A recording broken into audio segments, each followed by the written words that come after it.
नमस्कार साथियों, कैसे हैं आप सभी। मैं विनय तिवारी एक बार फिर आपके अपने परिवार प्रेप कर में हार्दिक स्वागत करता हूं। आप सभी साथी जल्दी से जुड़ जाइए। फिर मैं आप लोग को कुछ बातें बताना चाहता हूं और आप लोग के सामने इसलिए आया हूं कि आज हम लोगों ने जो ट्विटर कैंपेन किया था, आज हम लोग जो सुबह से लगे हुए थे कि हमारी बातों या हमारी मांगे जो हैं जो गलत हुआ है छात्रों के साथ, उसके खिलाफ जो हम लोगों ने आवाज उठाई, एकजुट होकर सारे लोगों ने जो आवाज उठाई, उसका क्या रिस्पॉन्स आया, उसका क्या परिणाम यहाँ पर निकलकर सामने आ रहा है। अपने इन सारी चीजों को देखूंगा मैं। यहाँ पर आज की ट्विटर ट्रेंड में हम लोगों ने कितने ट्वीट्स किए, क्या रहा आज का हमारा इंडिया में ट्विटर ट्रेंड, किस नंबर पे रहा और हमारा वर्ल्ड वाइड यानी दुनिया में किस नंबर पे रहा, इन सारी बातों के ऊपर डिस्कशन करूंगा। और उसके बाद साथ ही साथ ये भी बताऊंगा कि सरकार की तरफ से, पीआईबी की तरफ से भी एक जो है आपका प्रेस रिलीज आई है, जो वो नोटिस भी आपके सामने मैं दिखा दूंगा। और वो नोटिस क्या रहा है वो आपको प्रेप कर का जो टेलीग्राम चैनल है, जो आप लोग के प्रेप कर का टेलीग्राम चैनल है, उसमें मैं डाल दूंगा। प्रेप कर का जो टेलीग्राम चैनल है मैं उसमें उसको डाल दूंगा, प्रेप करके टेलीग्राम चैनल पे, ठीक है ना। तो प्रेप कर का टेलीग्राम चैनल आप सभी लोग बिल्कुल तेजी से फॉलो कर लें, क्योंकि एक एक जानकारी आप लोग को वहां से मिल जाएगी। तो आप सभी लोगों से सबसे पहले मैं एक अनुरोध करना चाहूंगा कि आप सभी साथी इस सेशन को, ये सेशन छोटा सा ही रखा है मैंने जानबूझ के, बहुत बड़ा नहीं होगा ये, इस सेशन को धुआंधार तरीके से सेशन को शेयर कर दें, जिससे हर व्यक्ति तक आज क्या हुआ है, आज पूरे दिन हम लोगों ने जो मेहनत की, हम लोगों ने जो डिजिटल प्रोटेस्ट करने की कोशिश की। और सबसे बड़ी बात कि कई जगहों पर जो है, ऐसा नहीं कि डिजिटल प्रोटेस्ट के साथ साथ तो कुछ नहीं हुआ, कई जगहों पे छात्र जो हैं वो सड़कों पर भी उतर आए हैं, वो फिजिकल प्रोटेस्ट पर भी उतर आए हैं। तो क्या फिजिकल प्रोटेस्ट करना सही है या डिजिटल प्रोटेस्ट है, हमारी चीजें हो सकती हैं, दोनों चीजों पे मैं बात करूंगा और 2 मिनट में आपको बाइफरकेट करूंगा, समझाऊंगा कि क्या हमारे लिए ज्यादा उचित है, ज्यादा अच्छा है, ठीक है ना। तो सबसे पहले मैं बात करता हूं आज के ट्विटर ट्रेंड की बात करूं तो आज अगर हम इंडिया में बात करें तो हम लोग का जो ट्विटर ट्रेंड रहा है वो 1 नंबर पे कायम रहा है। और हमारा आज का जो हैशटैग था, हैशटैग RRBNTPC_1 स्टूडेंट _1 रिजल्ट, इसमें 8.88 मिलियन हम लोगों ने ट्वीट्स किए। 8.88 मिलियन की बात करूं तो करीब करीब 88 लाख, ठीक है ना, 88 लाख। इसको थोड़ी देर के लिए हम थोड़ी देर के लिए 9 मिलियन मान लें, तो 90 लाख ट्वीट्स आज हम लोगों ने किए। बहुत बड़ा अचीवमेंट है ये, जो हम लोगों ने पीछे जब हमें डेट लेनी थी ग्रुप डी के एग्जाम की और एनटीपीसी के एग्जाम की, ये उससे कहीं ज्यादा ट्वीट्स हैं, क्योंकि वहां पर जहां तक मुझे याद है 6.5 या 6.25 मिलियन के आसपास हमारे व्यूज हुए थे, यानी 60 से 70 लाख मिलियन के बीच हम लोगों ने ट्वीट्स किए थे। तो इंडिया में तो ये दिन भर नंबर 1 छाया रहा।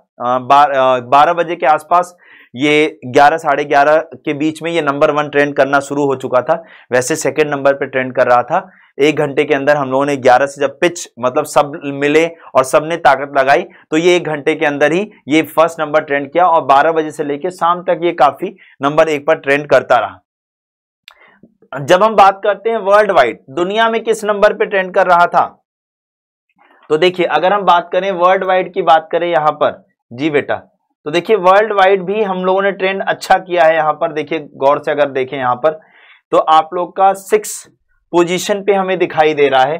4.2 मिलियन जब हमारे ट्वीट्स थे उसी समय के 6 नंबर पे, ये हो सकता है और ट्वीट होके ऊपर गया हो। मेरे पास इस चीज का एक स्क्रीनशॉट अवेलेबल था, इसलिए मैंने आप लोग को वो यहां पर दिखाया। तो दैट मीन्स अगर हम बात करें तो हम दुनिया में भी सक्षम हुए इस चीज को कराने में, ठीक है ना। लेकिन एक यहाँ पर फायदा और नुकसान, फायदा ये हुआ कि हम लोगों ने इतने ट्वीट्स किए, लेकिन कुछ बच्चों ने ना ट्वीट गलत कर दिए। अदरवाइज जो 10 मिलियन ट्वीट्स का आज का हमारा टारगेट था कि 10 मिलियन ट्वीट्स करते अगर हम लोग, तो मैं लिख के दे रहा हूं कि हम नंबर 1 रैंक कर रहे होते।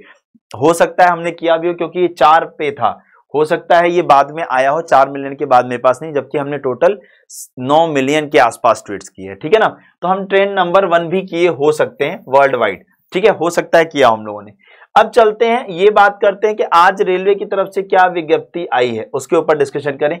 तो देखिए एक प्रेस रिलीज आया जिसमें लिखा हुआ है, रेलवे ने एनटीपीसी सीबीटी 1 के परिणाम को लेकर उम्मीदवारों की चिंताओं पर ध्यान दिया। परीक्षा अधिसूचना में निर्धारित प्रावधान के अनुसार रेलवे मंत्रालय ने स्पष्ट किया। पोस्ट किया गया है 18 जनवरी, आज 18 जनवरी ही है। 1:24 पर पीआईबी दिल्ली की तरफ से जो है एक आपका प्रेस रिलीज आता है, दोपहर में 1:30 बजे आप लोग का एक प्रेस रिलीज आता है पीआईबी दिल्ली की तरफ से। तो पीआईबी दिल्ली की तरफ से जो ये नोटिफिकेशन आया है इसकी मैं स्टार्टिंग लाइनें पढ़ देना चाहूंगा, बाकी आप सभी लोग को ग्रुप में, टेलीग्राम ग्रुप में डाल दूंगा, आप सभी लोग वहां से इन चीजों को देख लीजिएगा। कुछ उम्मीदवारों ने आरआरबी केंद्रीकृत रोजगार सूचना CEN संख्या 01/2019 गैर तकनीकी लोकप्रिय श्रेणियों के लिए स्नातक और स्नातक 2 बार लिख दिया है के तहत चल रही भर्ती परीक्षा के दूसरे चरण के लिए उम्मीदवारों की शॉर्टलिस्टिंग की प्रक्रिया पर चिंता जताई है। परिणाम जिनमें से 14/1/2022 को घोषित किया गया था, इन चिंताओं को दूर करने के लिए रेल मंत्रालय के नियमानुसार स्पष्ट करता है। क्या स्पष्टीकरण है? पहली चिंता है, उम्मीदवारों ने स्तरवार और पोस्टवार परिणाम घोषणा पर चिंता व्यक्त की है। यानी जो आपने पोस्ट वाइज आपने रिजल्ट दिया उसके ऊपर उम्मीदवारों ने, बच्चों ने क्या जताई है बेटा? चिंता जताई है। तो ये तो सही बात है, हम इसी पे तो चिंता हमारी भी है कि पोस्ट वाइज आपने क्यों दिया, आपने ओवरऑल क्यों नहीं दिया? आपको ओवरऑल देना था, पोस्ट वाइज देने की जरूरत नहीं थी। तो इसके ऊपर क्या रिस्पॉन्स आया है सुनते हैं, देखते हैं कि क्या है। दूसरे चरण की कंप्यूटर आधारित परीक्षा CBT के लिए उम्मीदवारों की शॉर्टलिस्टिंग की प्रक्रिया पहले ही 28/2/2019 को प्रकाशित मूल अधिसूचना यानी CN 21 में पैरा 13 के तहत विस्तृत रूप से दी गई है। इस रोजगार अधिसूचना के में 13 श्रेणियों का विज्ञापन किया गया था जो स्नातकों के लिए खुली थी और इनमें से 6 स्नातकों के लिए थी। इन 13 श्रेणियों में 7वें केंद्रीय वेतन आयोग के वेतनमान स्तरों इतना के आधार पर 5 समूहों में विभाजित किया गया था और प्रत्येक श्रेणी के लिए भर्ती की चरणवार प्रक्रिया पहले ही पैरा 13.6 में स्पष्ट रूप से इंगित की जा चुकी है। CN की प्रत्येक उम्मीदवार पात्रता की शर्तों के अधीन इन सभी या इन 13 श्रेणियों में से किसी एक को चुनने के लिए स्वतंत्रता था। परिणाम कड़ाई से अधिसूचना में निर्धारित प्रावधान के अनुसार है। मतलब वो ये कहना चाह रहे कि भैया जैसा हमने पहले बताया था हम उसी हिसाब से रिजल्ट दिए हैं, इसमें कोनो गलती नहीं है, आप लोग को इसे मानना पड़ेगा। हम नहीं मना कर रहे कि आपने गलत किया है, हम ये कही नहीं रहे कि रेलवे ने कहीं गलत किया है। गलती ये है कि एक ही उम्मीदवार को कई बार गिनना। अगर आप अलग अलग उम्मीदवारों को गिनते हैं तो वहां पर परीक्षा देने वालों की संख्या ज्यादा होगी। जैसे जो मोटा मोटा मैं एक आंकड़ा अगर बताना चाहूं तो जहां पर 7 लाख कुछ विद्यार्थी आने थे, अब वहां पर अगर मैं बात करने की कोशिश करूं तो लगभग 3.5 लाख उम्मीदवार ही सेलेक्ट हुए हैं। तो एक बात बताओ, ये 3.5 लाख उम्मीदवार कहां गए? ये 3.5 लाख उम्मीदवार यही हैं जिनको दोबारा गिन के 7 लाख बना दिया गया।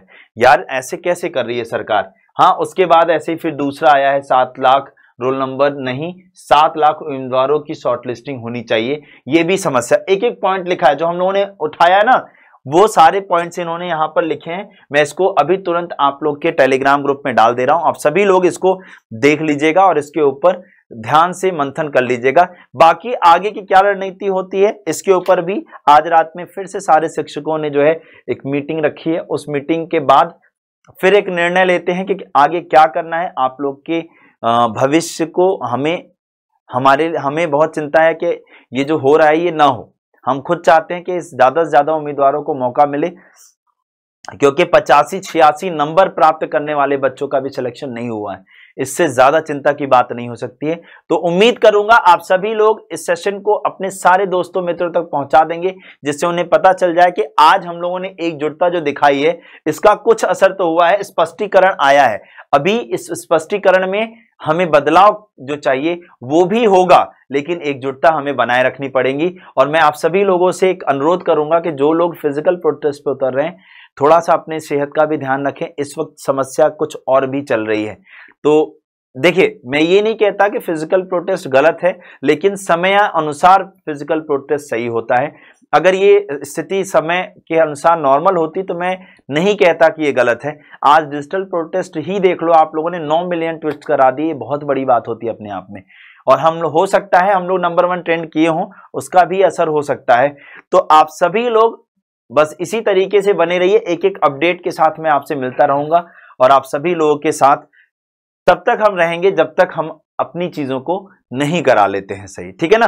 तो चलिए हम आपसे मुलाकात करेंगे जल्दी ही से। आप सभी लोग को और कोई अगर समस्या है तो आप सभी लोग ऑफलाइन कमेंट करके बताइएगा, मैं जल्दी ही आप लोग की उन समस्याओं को यहां पर डिस्प्ले करूंगा और आपके साथ चर्चा पे उतरूंगा। ठीक है, तब तक के लिए मस्त रहिए, खुश रहिए, मुस्कुराते रहिए। जय हिंद, जय भारत, प्रेप कर, एग्जाम क्रैक कर। Thank you.